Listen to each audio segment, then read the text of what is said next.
आता बघूया आपण 11 जुलैचा अभ्यास. त्याच्यामध्ये इंग्लिशचा अभ्यास पहिले बघूया. ENGLISH इंग्लिशचं स्पेलिंग हे. त्याच्यामध्ये आपण 5 स्पेलिंग घेऊया. बघा, PARROT पॅरट. पॅरट म्हणजे काय? पोपट. त्याच्यानंतर पुढे घेऊया पेन. पेनला आपण जनरली पेन म्हणतो, पण शुद्ध मराठीत त्याला लेखनी असं म्हणतात. ओके, पॅरट झाला, पेन झाला. आता त्याच्यानंतर घेऊया PAN पॅन म्हणजे काय? तवा किंवा पसरट भांड जे आहे भाकरी वगैरे बनवण्यासाठी ते पॅन. त्यानंतर आहे पिकॉक, PEACOCK पिकॉक. पिकॉक म्हणजे काय असतो? मोर. पिकॉक म्हणजे मोर. आणि PLEDGE प्लेज. प्लेज म्हणजेच आपण काय म्हणतो त्याला? प्रतिज्ञा. दररोज शाळेत म्हणतात ना प्रतिज्ञा, भारत माझा देश आहे. हे झाले इंग्रजीचा अभ्यास, बरोबर.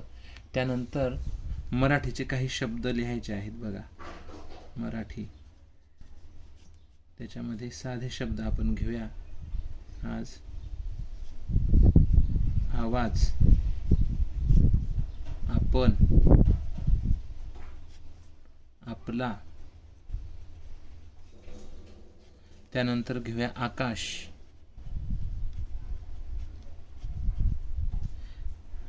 त्यानंतर क वरचे शब्द घेऊया. कावळा, काकडी, काजळ,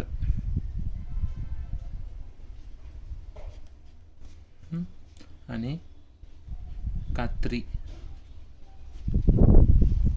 असे हे शब्द मस्तपैकी छान वहीमध्ये लिहून आणायचे. पुढे आपण बघूया अजून मराठीमधले शब्द. थोडं दूर दूर लिहितो म्हणजे तुम्हाला लिहायला सोपं जाईल. घेऊया पर्वत. नंतर घेऊया पार्वती. नंतर घेऊया सर्व. बघा, हा जो असतो याला र म्हणायचं. सर्व हा रचा एक प्रकार आहे र लिहिण्याचा. सर्व. त्यानंतर घ्यायचं गर्व आणि घ्यायचं पर्व लिहिलंय आणि पूर्व असं, हे पूर्व. अशा पद्धतीने हे शब्द लिहायचे. आणि थोडेसे गणित देतो या ठिकाणी, साधे सोपे एकदम. बघा, 21 + 24 हे गणित घ्या. 24 + 32. त्यानंतर घ्या 23 + 25. पुढे घ्या 31 + 32. हा असा छानपैकी अभ्यास करायचा. हा कितवीसाठी? दुसरीसाठी चालेल हा अभ्यास. इयत्ता दुसरीसाठी हा अभ्यास त्यांनी करायचा.